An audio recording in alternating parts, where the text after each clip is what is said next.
Good evening and welcome to Artist Talk on Art, Monday, February 9th at 7 p.m. Eastern. I'm Alex Cohen, Programming Director of Artist Talk on Art.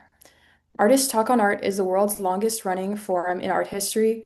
Founded in 1974, ATOA has held and recorded over 1,200 events in audio and video featuring more than 9,000 people. All ATOA events are recorded, copyrighted, and then posted to our YouTube channel, Artist Talk on Art 2026. Please hold your questions and comments until the last part of our 90-minute event and remain muted until that time. And now, it's my pleasure to introduce the panelists. Elisa Pritzker is an Argentinian-American artist, independent curator, and columnist. For over 3 decades, she has directed the Pritzker Studio and Gallery. Her involvement spans MoMA, Queens Museum, Skirball Museum, Jerusalem, Dorsky Museum, Rockefeller Center, the United Nations, Art Westchester, Yale University, Hammond Museum, and more. In 2025, she's curated exhibitions at the Brazilian Consulate and Art on Paper Fair in New York City, among others. Her work is collected internationally. She's been featured in Hyperallergic and the New York Times, among many other publications. Gregory Slick is a museum educator, artist, and independent curator. As Magazzino's chief, chief docent, he helps to support the education department.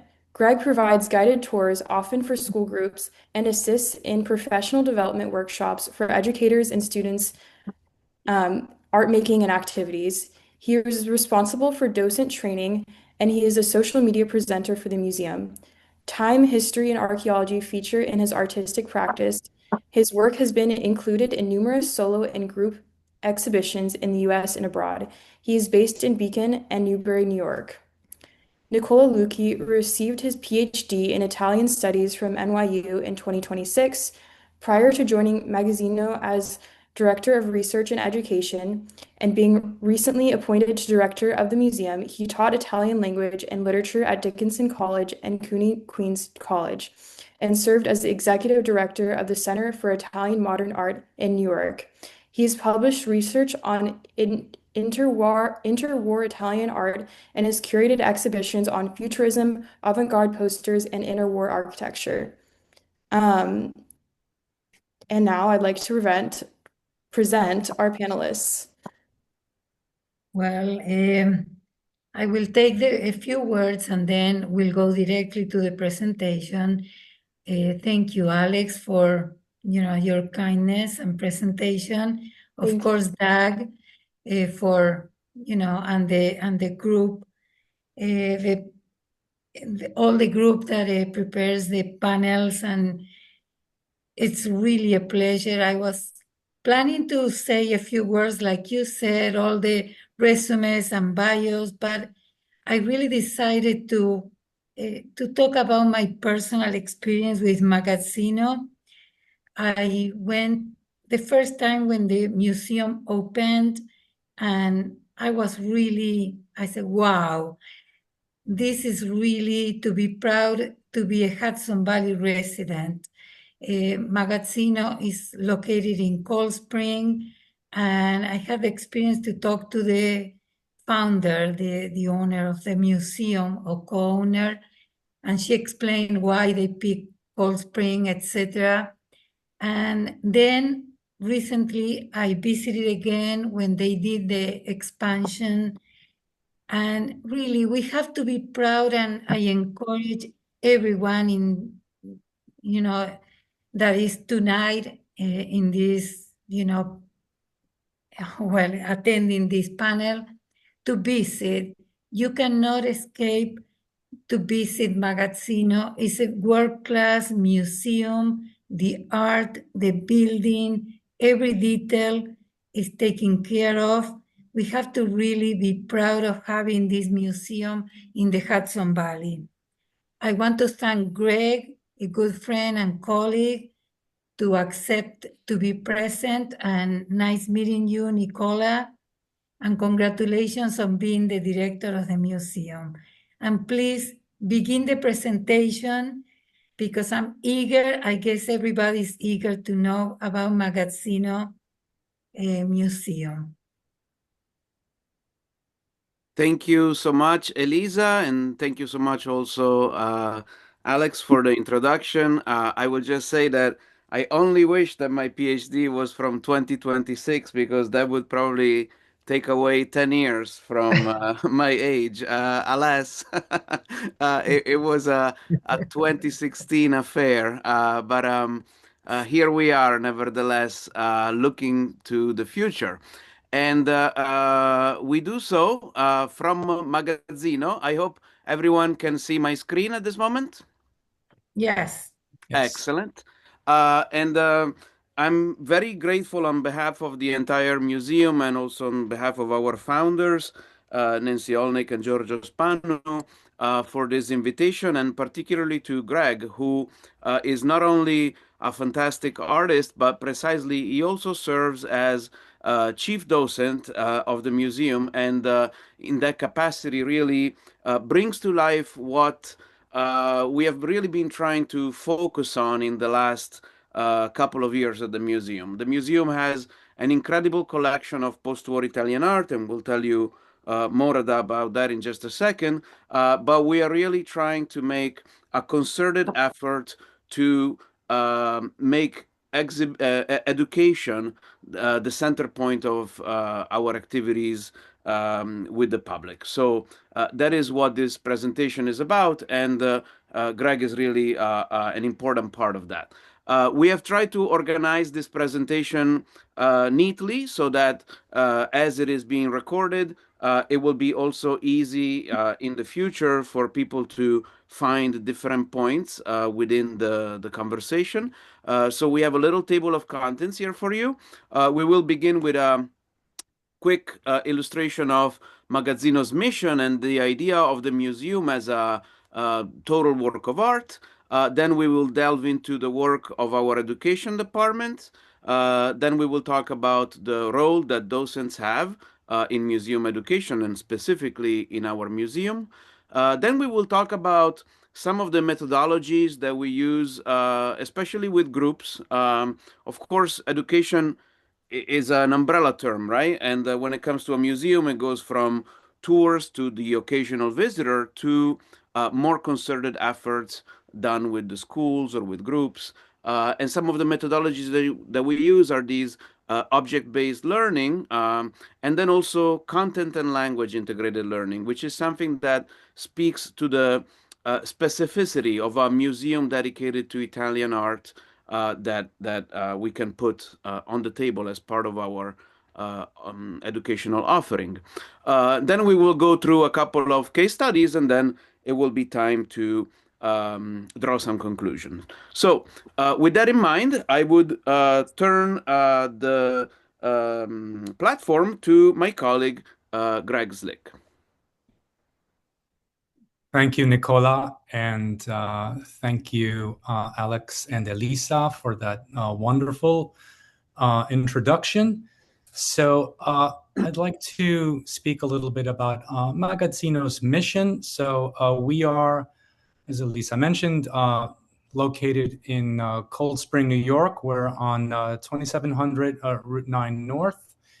And Magazzino is a nonprofit museum, 501(c)(3), CC3, and we are basically not only a museum but a research center. So, as Nicola mentioned, a big part of our mission is education.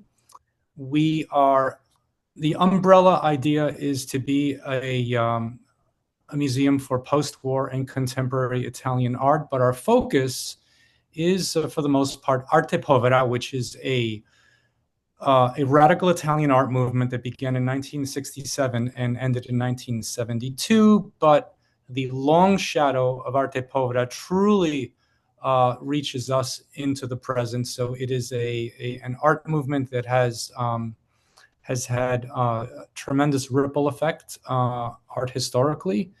And Magazzino is truly has probably the premier art collection of Arte Povera in the United States, and there's really no other place like it. Maybe go. Yes. So to give you more of an idea of what I'm talking about, we feel that the museum is what is known in Italian as an opera totale. That is the comprehensive creative work. So it is, we of course have galleries in 2 buildings, which focus on both the permanent collection of arte povera and changing exhibitions that encompass quite a large bit of history of contemporary Italian art. But we're not only just white box galleries, we're also about architecture and design. We have educational programming that has just gone from strength to strength over the past year especially. There's also music and film programming. There is an art research center and library that caters to scholars and students.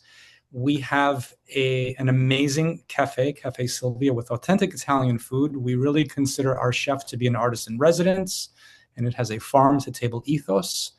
And also there is a curated gift shop and bookstore.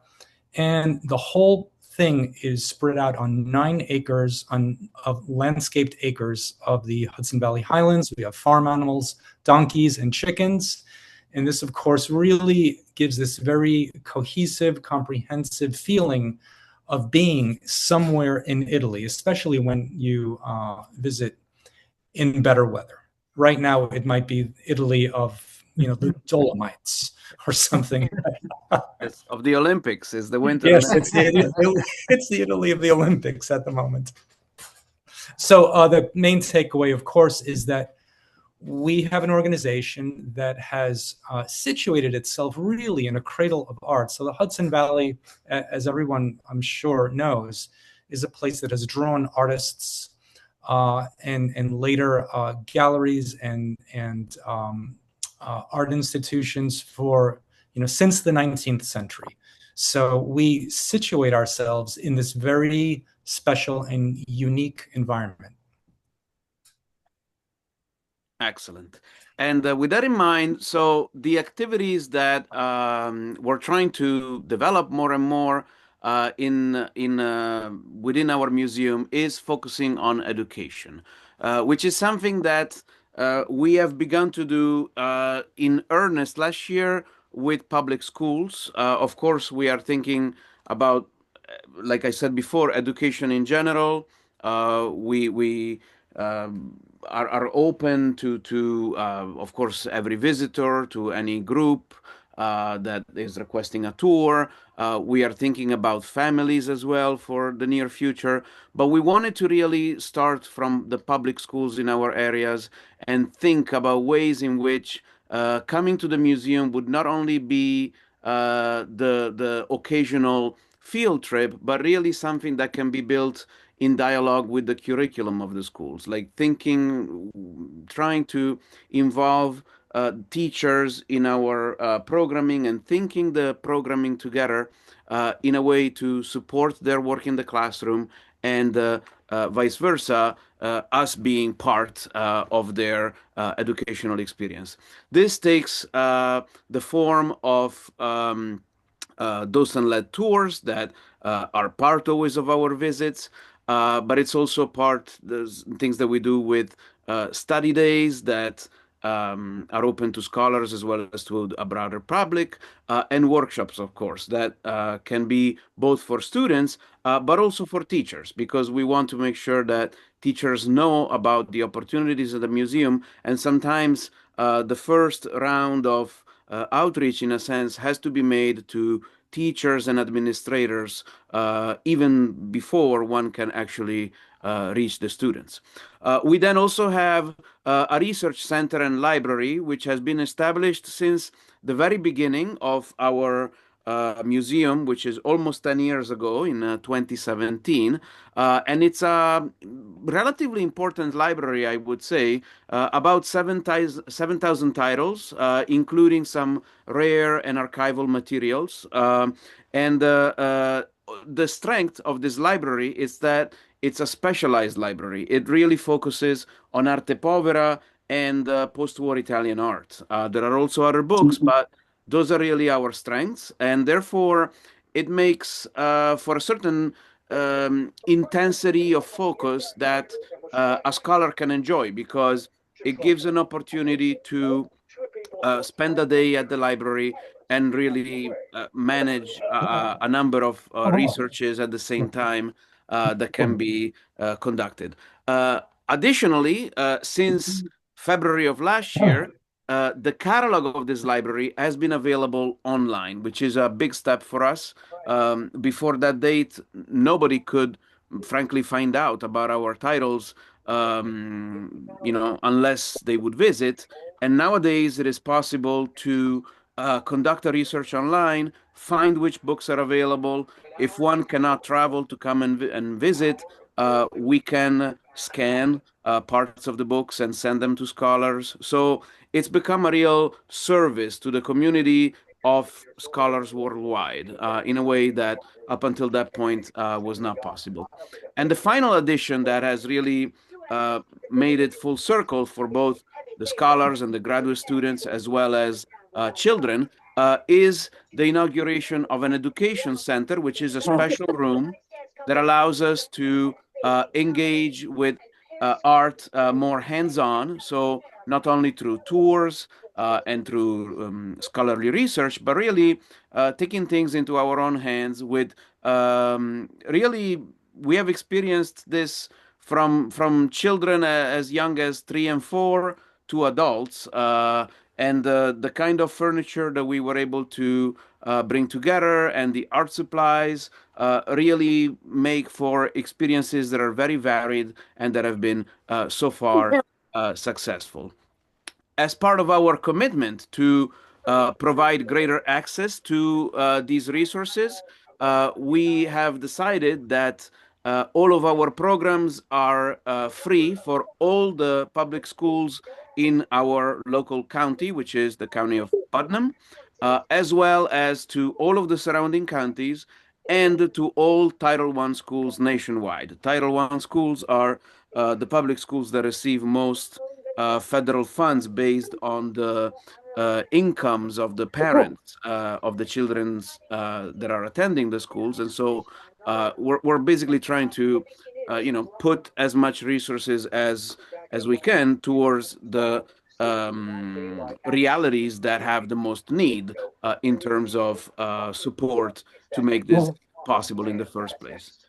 We also have opportunities, of course, for internships and for mentoring opportunities for both high school seniors, college students, as well as recent graduates who might be thinking about jobs in museum contexts.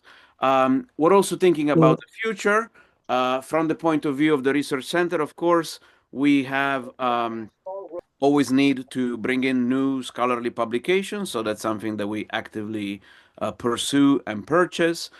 We also, for a few years, and this is currently on pause, but it is my hope that it will soon be restarted, a fellowship program, a scholar in residence opportunity for doctoral and postdoctoral researchers, which is something that would ensure that the museum can remain an active participant within academic dialogues around post-war Italian art, and not just sort of a box of treasures. And finally, for the Education Center, our hope is to continue to reach out to more students and teachers, eventually also to engage more with families. That's something that hopefully this year can take shape. And ideally, to formalize all of our educational offering, which right now it's happening. We're creating a lot of this curriculum, so to speak, and I really hope that soon we will be able to offer a sort of a Magazzino method, so to speak, to approach education in the museum. One last thing that I will say here, and then I'll pass it on again to Greg, is the fact that on Thursday, we dedicate the Magazzino is open from Friday to Monday to the general public. But Thursdays we are also open, and we are open specifically for groups. And this is a bit of a slogan, I will not deny it, but my hope is that we will get to the point where every single Thursday of the year we do have one school or one group in attendance. Ideally, one school. I really think that focusing on schools and community groups is the way that we can make an impact. Families are important too. I want to stress that. But if a family takes a child to a museum, it is what I think is that that family already has clearly a mind to how art can be impactful and important in the life of the child. And I think that perhaps by focusing on schools and on community groups, we can also reach out to someone who may not have such an opportunity at home. So really, that every Thursday we have a group of students is the goal I have in mind personally for the museum. Nicola, I will take advantage of your Italian knowledge. Can you translate what Magazzino means? Oh, And of course. also, Yes, yes. Arte Povera. I will go. I know what it is. I know a bit of Italian, but I will take advantage of your PhD 2016, Well, you said. well, I will say I will leave Arte Povera for Greg because he has excellent explanations of what not only what it means as a translation, but what it meant as an art movement. But I will say for Magazzino is an interesting word because it has to do with storage. Quite literally, Magazzino is a storage facility, and that is a bit of a trick on the origins of our building. It's a pun in a sense, because in fact, while today the building that you saw in this photograph, the one to further up in the picture in the top left corner, which is the original core of the museum where the permanent collection is located, it used to be in fact a storage site for agricultural products, so it was a magazzino to begin with, and then it became a storage site for dairy products. Later, then it became a factory of computers, and in its fourth incarnation, it turned out to be a museum. So both because it quite literally stores art, and because it has this history of storage, it seemed appropriate to our founders to call the institution Magazzino Italian Art, which basically you could translate it to the storage of Italian art. And Greg, why don't you tell us about Arte Povera? Yes, Arte Povera in Italian literally means poor art, but it shouldn't be read as economic poverty. It has more to do with impoverishing our notions of what art should be. So this is a concept that really has its roots in Franciscan ideas of having a complex internal life, but a very poor and ascetic exterior. More recently, it was an idea that the Polish experimental playwright and theater director Jerzy Grotowski developed a thing called poor theater. And poor theater was about a type of performance where the actors wore no costumes per se, just street clothing, and there was no stage. There was a stage, but no props to speak of, and sometimes it would even forego narrative. So Jerzy Grotowski had promoted this type of theater starting, I suppose, in the 1960s. And then the Italian critic and curator, Germano Cellant, saw what was going on around him in Italy at the time and decided to focus on certain artists who were using materiality in a certain way and called it arte povera. So he co-opted this idea, this specific idea of poverty, of shedding one's notions, and used it with these particular artists. Thank you, Greg. And before you go on, I know that we'll do Q&A at the end, but there is a question, who are the founders and who funded the museum? If you can just briefly, before you go to this new slide that you have. Yeah, I can. Well, so the museum, as I briefly mentioned, was established in 2017 by Nancy Olnick and Giorgio Spanu. They are husband and wife and husband, specifically, from New York City. The husband, Giorgio Spanu, hails originally from Italy and specifically from Sardinia.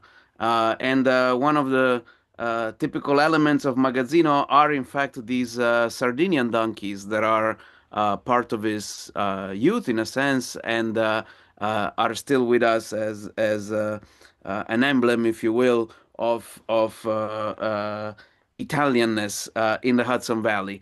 And they have shared a love for art throughout their life, and they have collected extensively Italian art over the years, specifically post-war Italian art, and the strongest nucleus of this art was the collection of Arte Povera, along with other important collections, including one of Murano glass, which is, again, I think, on par in terms of importance in the United States as being one of the most representative collections, American collections of Murano glass, artistic glass of the 20th century in this country. And they decided they for a long time, while they do live in New York, but they have held a home also in the area of Cold Spring for many years, and for many years they also ran a residency program for Italian artists that were invited to the Hudson Valley and that would work in residence, and from that interest and engagement with the territory and with Italian art, also was born this idea to give back to the community with this museum, which started off as a private foundation, but is now a private operating foundation, which is a step away from a public charity, hopefully soon. And it's basically doing all of its work for the public. So now that especially we have an additional building which allows for temporary exhibitions, the goal is really to serve the public at large. Thank you so much. Okay, Greg, it's your turn to continue. Thank you. Thank you. So a few words about the role of the docent at Magazzino Italian Art, especially in education. So docents, of course, will welcome tours, ordinary visitors every day. And we will provide a tour that will talk a little bit about the architecture of the buildings and the permanent collection, and just sort of give a very insightful and detailed presentation on the artwork that is on display, but also to give people a sense of the idea of the opera totale, the comprehensive creative project of Magazzino Italian Art. The docents at Magazzino, I think, are special because we provide factual, insightful, and inspiring tours. Our passion for the museum and for the works on display becomes something that transfers to our audience.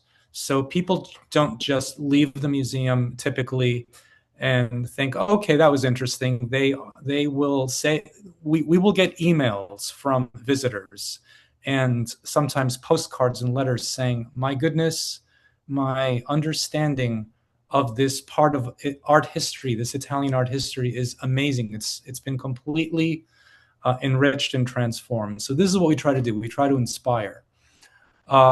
Docents train very well. we try to gain knowledge about the permanent collection through a deep dive into the subject matter. So we do that, and we try to analyze and really create personal responses to the work. Again, if as docents, we are not passionate about the work, then why should our visitors be, unless they already have a special interest in the work? But arte povera is something that unfortunately has been done somewhat of a disservice in the way that art is typically taught in this country. So I think that we are addressing an unmet need in this respect. We also, this final bullet on the slide, we try to recognize opportunities for wonder. I think I've already covered off on that. That is the part where we, try to inspire our audience to really think about the arts. So here's a little breakdown of the way that we do our docent training. We have this graphic here, which sort of gives you a trajectory of the training, which could last something like 60 days. It could be longer because it all depends on the individual. The people in the museum who express an interest for docent training might have different schedules, different availability. And truth be told, the training never really ends, because when we have new exhibitions or when the permanent exhibition rotates, there are always new things to learn. So the training is ongoing. It would begin with workshops that I would teach, and it would basically give docent trainees the essential skills for running a tour. And they would be encouraged to do a deep dive into research, especially to look at primary sources, such as artists' monographs, videos of artist interviews, this sort of thing. Our research library, of course, would have a lot of the sources that that the docents would want to consult. The training would progress to the point where docents would provide a tour to me personally, so that I can see how they are progressing, and then that would segue into full supervised tours. So a docent would provide me with an entire tour of the entire museum. So that would not be public facing. And then to ease a docent into actually dealing with the public, they would do spotlight tours. In other words, I would run a tour, but then the trainee would just pop in to present a gallery or two. And then in that way, they're able to eventually ease into doing a full tour.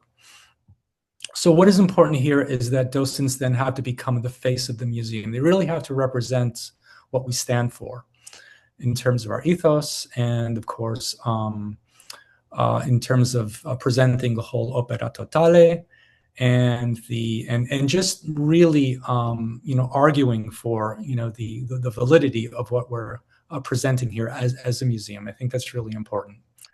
And then ultimately, docents really have to train to a very high level of professionalism, where they are able to be resilient and deal with lots of different tour situations. Sometimes we'll have a tour with particular needs, or it'll be a very large group of people that have to be divided into a couple of groups. So, there are always lots of, variables.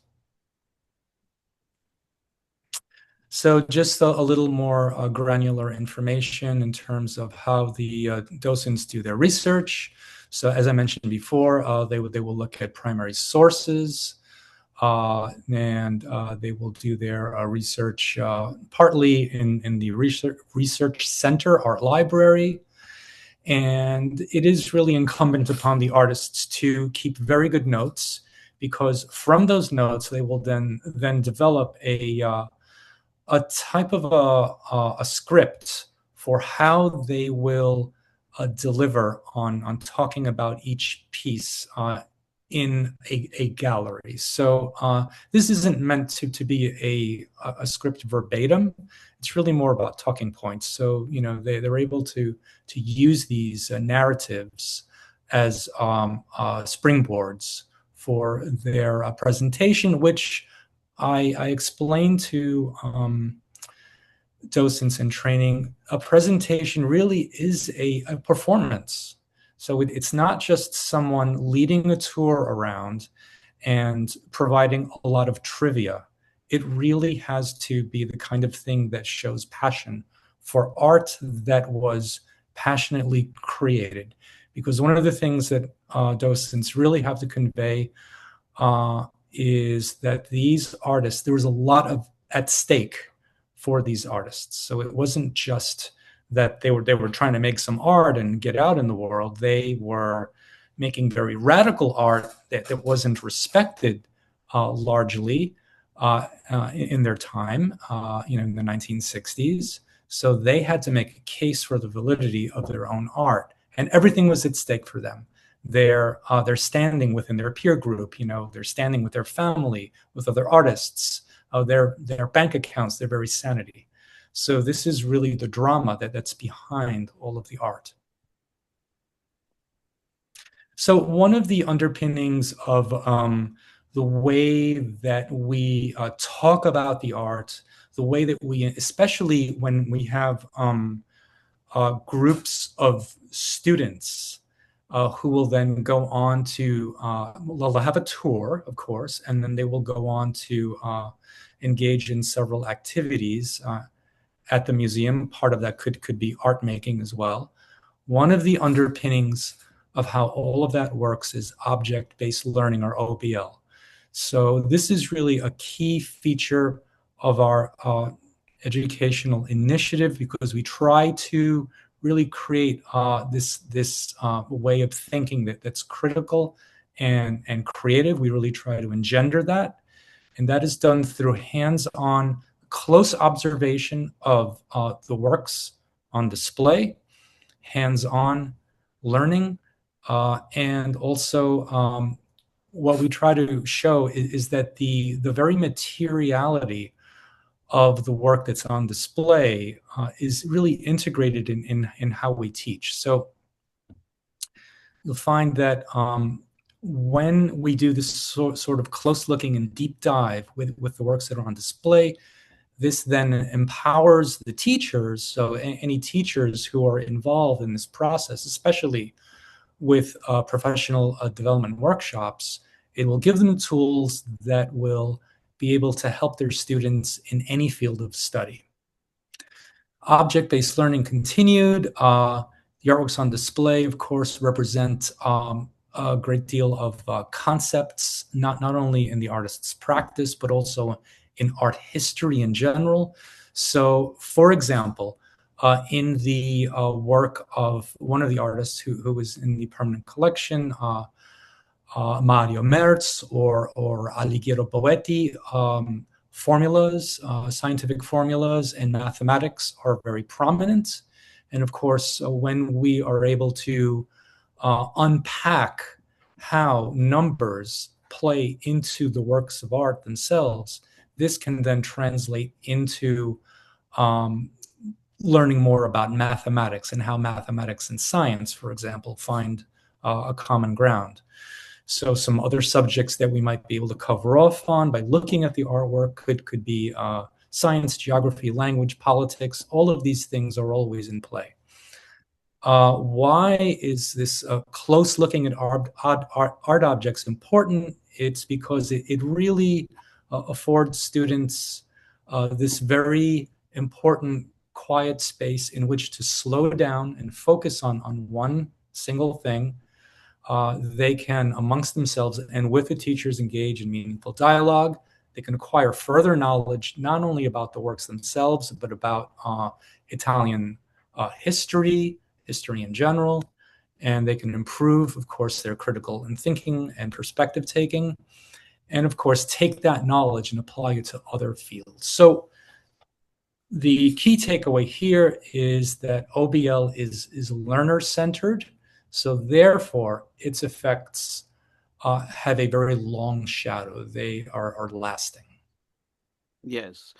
Thank you, Greg. And what I will say is that, again, that opportunity that we have, that Thursdays are dedicated to group salon and to schools, ideally, really makes this central to what we can do, because thinking that we can turn the entire machine of the museum to focus on one group of students and have a sort of a degree of privileged access to the art that in some cases can also be moved from, sometimes we can just sit in front of an artwork in the gallery and being alone with it. But in other cases, if it's a small artwork, we can also take it into the education center, which provides a new level of access and analysis to the works.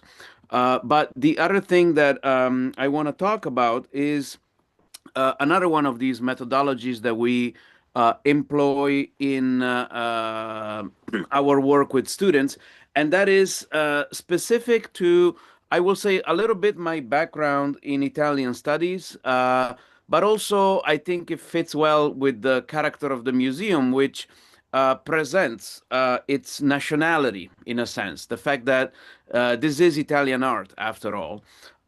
And with that comes an opportunity, which is the opportunity of thinking about the Italian language, which in the schools of our area is still an important language. It's studied certainly in New York City, in the Westchester area, and even in our area and all the way north to Beacon, and then again in New Jersey and Connecticut. For historical reasons, this is an area with a significant, from a demographic standpoint, there is a large Italian American population, so the language has remained in middle schools and high schools as one of the foreign languages taught. And of course, it's still relatively present in colleges all around the area. So there are opportunities here for thinking how the language can be integrated into the museum visit. And we do that through this particular methodology, which is called Content and Language Integrated Learning, known as CLIL, which is an opportunity to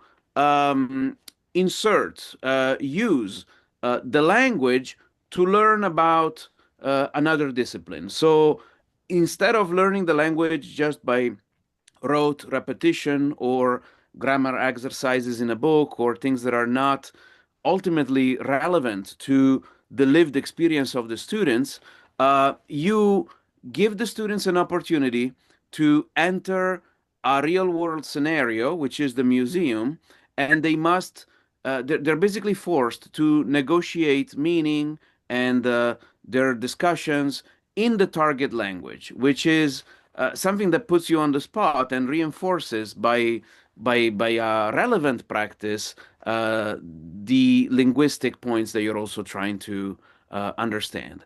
And we have done this successfully with a few schools. We do it very well at the university level, but we have also started a collaboration with the Beacon Middle School, which will last a few visits. So not just a once in a lifetime type of, again, school trip, but really an engagement with the curriculum that the teacher is covering in the classroom. And I think there are important opportunities here to expand the model to other languages as well. So, like I said, I think that there is a natural inclination of the institution towards Italian, because some of us at the museum can speak it, and I personally had an opportunity to teach it in the past. But I also think that this could certainly be expanded to Spanish, and especially to English language learners. In many of the public schools that we work with, there is a large population of students that are first generation immigrants. They came to this country with their parents, and sometimes their English level is not quite matching yet the expectations of the grade, and therefore there is an opportunity here, I believe, to talk more with their teachers and see if the museum can also provide a structure and a space for this kind of learning outside of the classroom. And to this point, I would like to start to discuss a few examples of works that we have done with schools. One example is here. This was a 2-day full immersion workshop that this particular school from New York City came to do on site. This was part of a requirement of the Scuola d'Italia is actually a private school. This is not a public school. It's a Italian school, quite literally, because it follows the Italian high school diploma curriculum. And part of that is the necessity of spending a certain amount of hours in professionalizing contexts that can illustrate students what the workplace will be like one day. And in that process, we thought that instead of sending them to, say, learn about marketing or investment banking, which by all means is important, but we wanted to show them how a humanistic education and a liberal arts education also can prepare you for employment, and that there are jobs in the arts um, that can be had and that can be imagined, I would even say. And I would focus on the second one here of the examples, the one that says Laboratorio Le Donne di Marisa Merz. Now, this was an idea given by the fact that one of our galleries is comprised of artworks by the only woman that was part of the Arte Povera movement, Marisa Merz, and all of her works are portraits of women. And so we had this idea of what would it be like if you were tasked, if you were a theater company, that the museum tasks with activating this particular gallery of the permanent collection in an unusual way. And the idea was to create a mini theatrical performance where the portraits would talk to one another during the closing hours of the museum. So they could comment on things of the day or their states of mind, etc., etc. And the students did all of this, and they did all of this in Italian. Not all of these students are native speakers, and the results of this kind of activity was, in fact, quite extraordinary. Greg? Yes, so study number 2. So this was a day-long workshop, tour and workshop with the students from Beacon Middle School, which is actually the town where I reside. So what is interesting here is that the students were able to do some close looking at the work of Piero Manzoni, which is an exhibition that is currently on display in our Robert Olnick Pavilion. Piero Manzoni was a radical Italian artist from the 1950s, died in 1963. And he, one of the bodies of work that he was known for were his achromes, which were these radical abstract works which used materiality in a very specific way with different materials, starting with plaster and kaolin, and later using other things like synthetic hair, polystyrene, even dinner rolls covered in kaolin. So this was a way for Manzoni to upend our expectations of what painting should be. And the students were asked to take a very close look at this work. And then they had study sheets that they were able to use. The sheets had descriptors, adjectives in Italian. So they had to engage with the Italian language in order to select the options for how they would describe the works in front of them. So spatial aspects, artistic aspects, and they had to work with gender sometimes because Italian is a gendered language. They had to work with number. And this was a way to really bring to life both the artworks themselves and the Italian language as it applied as a living language and not just as an object of study to the work at hand. Once they had engaged with the work in the galleries, then they were able to go into our education center and then use what they had seen and then leverage this information, their observations, and to make their own takes on Manzoni's achromes. So the students were supplied with an array of materials, and they were able to make these small, I think they were 12 by 12 works on canvas on which they were able to overlay any number of materials that were really in the spirit of what Manzoni was trying to do conceptually. It is absolutely remarkable what the students came up with. The level of execution and the ingenuity and vision of these students was really, truly something impressive, so much so that our co-founders asked for some of this work to be displayed in we have a new community multi-purpose room called Spazio Aperto. So this was really, I would say it was quite a successful workshop. Yes, and this is particularly, I will add just that this is the school with which we have established ongoing relationships. So the students come back 4 times over the course of the school year, and each time we will, we are in conversation with the teacher to understand where her curriculum is taking her at that one moment, and we design together the activities to match precisely the needs of the classroom.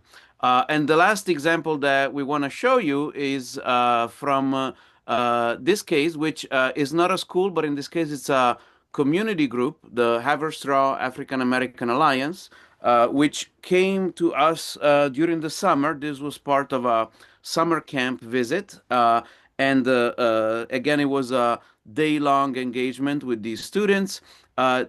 In this case, the opportunity that they had is they visited the museum while we were still mounting an exhibition of Murano glass, which is currently on display. It's Murano glass, but by a Japanese artist who lived in Italy all of his artistic life. His name is Yoichi Ohira, and he was the person who made actually the vases here that you can see. The one in the front doesn't even look like glass, but in fact, it's a fantastic example of very experimental Murano glass. And they had an opportunity to see these works up close when the vitrines were not closed yet. And really, again, with this idea of the object-based learning, think about the qualities of these very different shapes, of the treatment of the surface, of the possibility, the expressive possibility of both form and material. And it goes without saying that it's not a good idea to let children play with molten glass. So we cannot, we do not have a kiln to to blow glass at Magazzino. But what we can do is think about, for instance, the qualities of the shapes of vases and the colors and how the forms can come together with not only lines but also with patterns and colors and juxtapositions.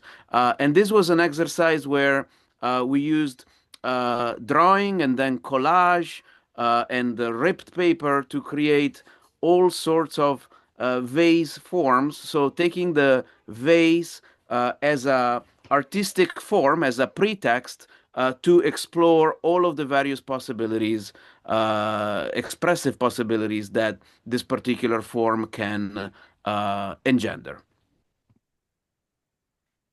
So to wrap up our presentation, here is a summary of the main points that we covered. Magazzino, of course, offers our visitors this whole idea of the opera totale, the comprehensive creative work. We are engendering this idea of not only education, but an entire campus where you can have an experience that really is like none other.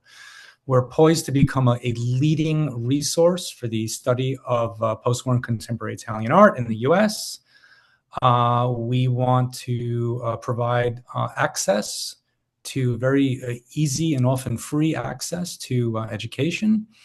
And we're doing that by expanding our partnerships with schools and colleges. And of course, our docent-led tours are special because they are factual, insightful, and inspiring, because the docents themselves believe in the work and they are very much invested in what was at stake for these artists. And that is all done because of the deep dive and the extensive research that docents do. We have our educational efforts, of course, are underpinned by two key methodologies, and that is object-based learning, which nurtures critical and creative thinking, and also CLIL, or content and language integrated learning, which allows the students to build their foreign language skills through real-world language use. Our main takeaway from all of this is that education is absolutely central to everything we do at Magazzino. Thank you. Grazie. Thank you so much. Amazing. Bueno, I would like to say something, just an experience that I had the very first time that I think that Magazzino, when it opened, I went really at the very beginning, and my experience was like Greg and Nicola was saying. I was really emotional and taken by the videos that each artist was presented. It was not a regular video that I saw in a museum. It was really very emotional, and I got out of the museum the way that Greg and Nicola explained, loving more and more Italian art, the museum, and everything that I saw the very first day. I needed to come back, of course, several times to the museum. It's quite an experience. You tap into the education, but the museum, the building, the art in itself is really amazing. And I want to thank you for the presentation, and open to questions for anyone that is curious about anything about the museum. I have a question. The library of 7,000 books, are they entirely in Italian, or are some of them in English and perhaps other languages? I would say no. There are many books in English. I still think the majority might be in Italian, but it's a slim majority, perhaps 55%. The remaining is mostly English, with some German, some Spanish, and some French, I would say, as the most represented languages. There are also many books that, for the first time, make their appearance in a publicly consultable library in the United States. How do I know that? Because like as we speak, we are in the process of assigning to each book its corresponding Library of Congress classification number. And I would say with about 15% of the books, such code does not exist, which means that the book is not, for instance, at the Library of Congress, which is the most the largest library in the United States. And it's not in any of the libraries of the so-called WorldCat Consortium, which presents mostly books from American collections. Therefore, we are the ones that create that classification number for the first time and make this book available to the public. It tends to be Italian books when that's the case, of course. Thank you. I have a question. Can you tell us how many artworks are in the collection approximately? Well, of Arte Povera specifically, Greg, I would say maybe it's our, well, I will say easily what we're looking at easily 1,000 works, but they're not all on display at the same time. And I will say that some of these works are works on paper, they're part of portfolios, so it would be complex. I will say 1,000 items, not necessarily all of them are separate artworks. At any one moment in the collection, uh, in the permanent collection in the main building, I would say there are approximately between 80 and 100 pieces. Am I right, Greg? Would you That sounds about estimate? right. Yeah. Yeah. I'd like to ask a question. Hi, thank you very much. This was fascinating about the museum, which I know nothing about. The owners, the couple, I've forgotten their names already, but it's all their collection, or is there, did you say that? I don't recall whether you said there was anybody else's artwork there. And and do they continue to add new pieces? How does this work? So, in general, I will say that it is at the core of the permanent collection is indeed their collection, the collection that they put together over the course of a lifetime. Now that the museum, in a way, also works on its own legs, we have also received a few donations, including a couple of important ones very recently, which are at the core of our current temporary exhibition, which is an exhibition, as Greg mentioned, on the artist Piero Manzoni. We received a donation of two installations that Manzoni had conceived in 1961, never realized, but they were realized, brought into existence in 2019 by the foundation that protects and brings forward Manzoni's estate, and by Hauser and Wirth. And these environments are now part of Magazzino's the museum permanent collection. And around that particular exhibition, for instance, we have built a series of other like the works that surround these two environments are on loan. So they're not part of the permanent collection of the founders of the museum, but they are brought in as really trying to make sense of what these objects are in the context of Manzoni's own career arc.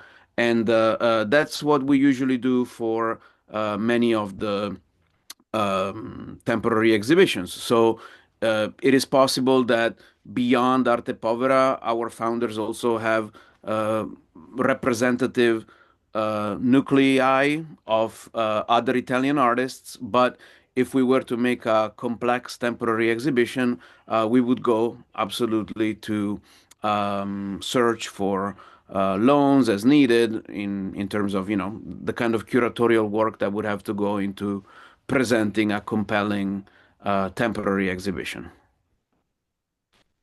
Thank you.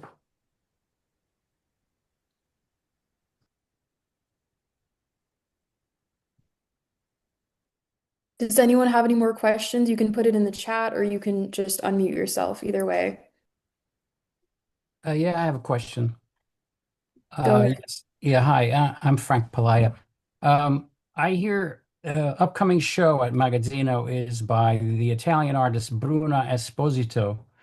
I spoke with Greg a couple days ago at an opening, and he mentioned she has a show coming up. I actually know Bruna from Rome because I've been there many times. Can you tell me what the date of the opening is? Because I'd like to attend the opening and see Bruna. And it's a solo show, I imagine? Yes, it will be indeed a solo show, and if all bodes well and the stars align, the inauguration date will be July 23rd. So there you have it, and make sure to reach out to Greg for an exchange of emails so that we can definitely send you an invitation. In fact, all of you are more than invited to join us on that occasion. And it will be a solo show, yes, in her case. And Bruna is one example of an artist that is part of the collection of our founders. Her work, I would argue, and I think you will agree. She's not part of the historical Arte Povera movement, but I think there are some continuities in her work with some of the preoccupations at the center of the work of those artists. And however, the presentation of her work that we will do is composed primarily of works that are not part of the collection of our founders. So it will be an opportunity to explore new and more recent work of hers. Okay, thank you. One more quick shout out. Bravi Italiani, the Italian athletes are number one in medals, if anybody's paying attention, in the Olympics. Indeed. Yes, Well, we heard. we I have heard. home turf advantage, as they say, right? Right. So I hope all of you are inspired to visit. It's an amazing building, amazing collection, and I was taken by every detail in the architecture. Even some of the windows are located in a different place than a regular window in the new building. I was enjoying the architecture, and every detail of the museum is really an important addition to the Hudson Valley. There is a question in the chat about whether the collection is available to see online, and I'm happy to say that yes, there was a work done, a project done by Google. I believe it's called Google Arts for Culture or Google Culture for Arts, one of the two, and this was done, I believe, during COVID. So the picture that they offer of the permanent collection may not be an accurate account of what you would find today, but uh, it will certainly give you a very clear sense of the types of works that you would encounter at the museum. In addition to that, perhaps many of you are familiar with a app that is called Bloomberg Connects, and Magazzino is part of that platform, and you would be able precisely to peruse the collections and the temporary exhibitions as well on that platform. It is called Google Arts and Culture. Oh, that's excellent, excellent. But I would say that nothing beats visiting in person because it's really, I think there's something to be said, as both you and Greg have mentioned. This is not to brag, but it's really quite a unique combination of consideration for the landscape and for the architecture and for the art that will live in it. There is a presence to being there that few electronic devices can simulate, and that's all they can do, really, simulate it, but they cannot quite capture it. Any other question? This is the opportunity. We have Nicola and Greg here that they can answer any questions.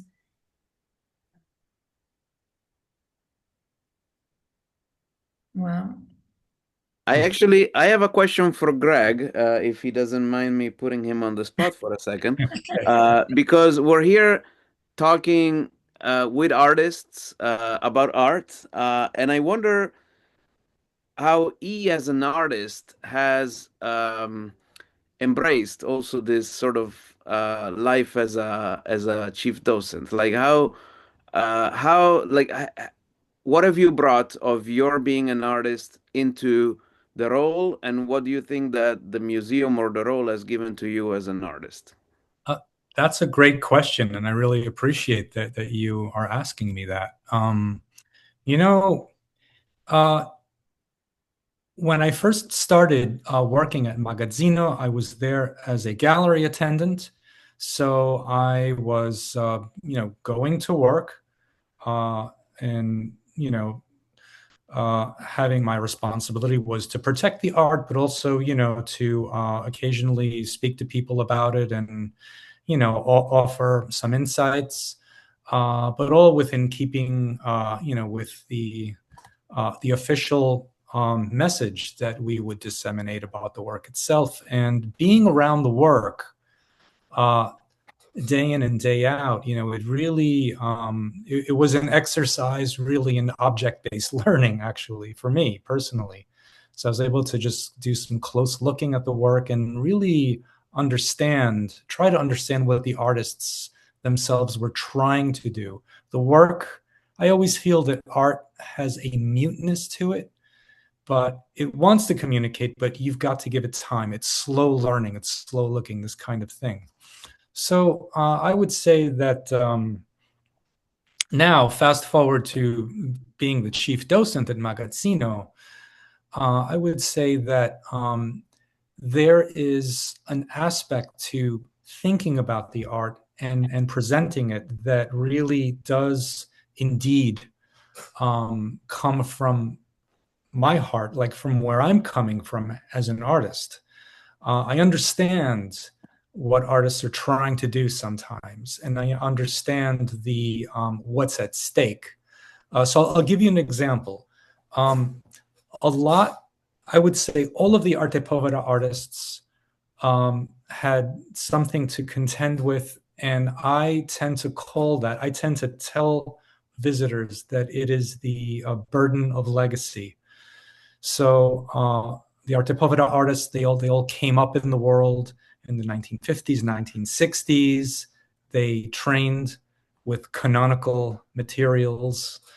They learned to make art in very traditional ways, and then they became radical. They broke out of that. They tried some different things.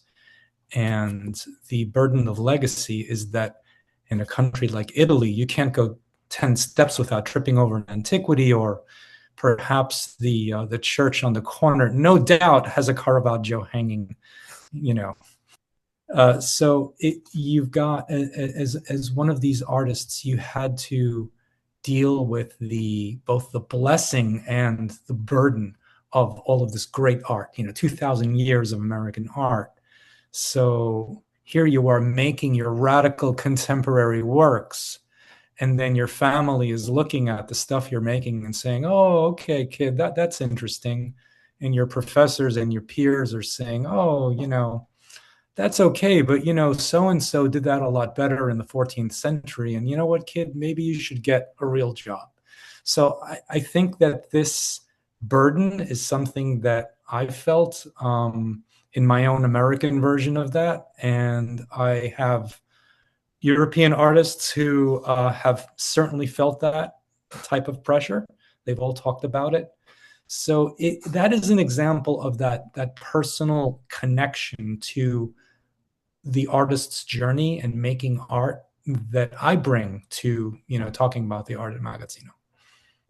I have a question, Greg, for you. Yes. basically of what you were just talking about, was there any influence going on between the United States and Italy at that time with the art that was happening, the happenings, the performance, I think it's literally the same time as the Art Povera. Was that not, am I not correct? Yes, Arte Povera, yeah, Yeah, the typical range of Arte Povera starts in 67, ends officially in 72, according to Germano Cellant, but really it is still an ongoing thing. But yeah, there was definitely cross-pollination. I mean, the Italian artists already in the 1950s were hyper aware of what the American artists were doing. Rauschenberg had exactly. shown there. Yeah. You had Mel Bachner in Italy. All of these artists were influencing each other. So I would say that the Arte Povera artists were already framing themselves within an international, art environment. So they weren't thinking necessarily on a local level.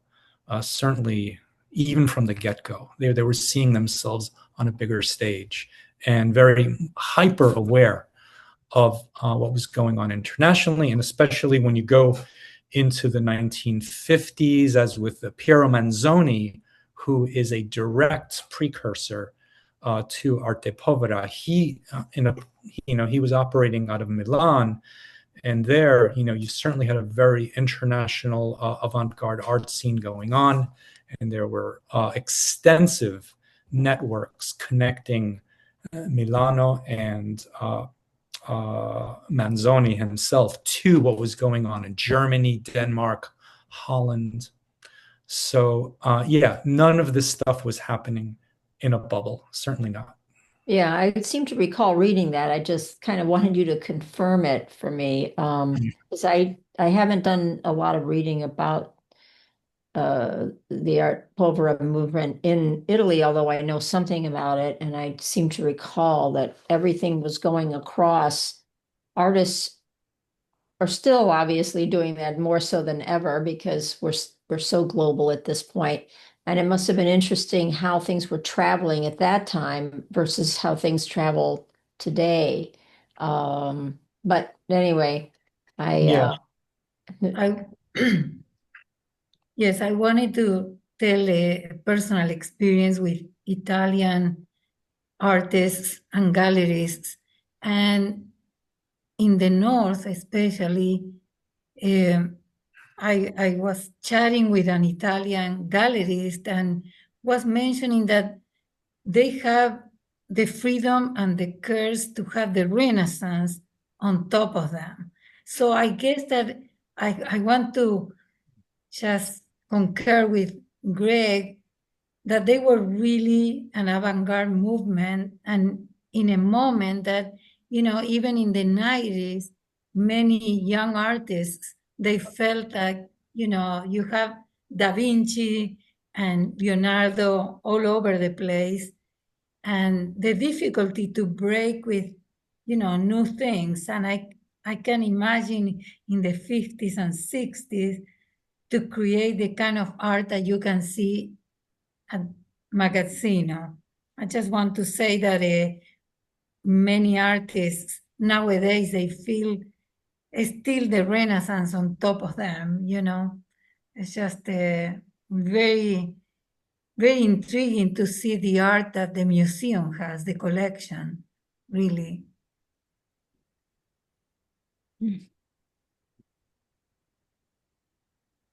Okay. Any other comment? Or, I want to say that Greg is the perfect, head of the docent. I know him for a long time, and he's really, a person that can research and communicate. Like, I'm positive that you're doing a great job. I agree. Thank I you. agree. All right, if there's no other questions, I'd like to say thank you to Alyssa, Gregory, Nicola, and also thank you to our board and volunteers. Also, I'd like to announce that Monday, February 16th at 7 p.m. Eastern, ATOA will present Yuanji Chen. And thank you and good night. Please join us next week. Thank Thank you. you. That Thank was, you, Magazzino. Right. thank you. Thank you, Now. Magazzino.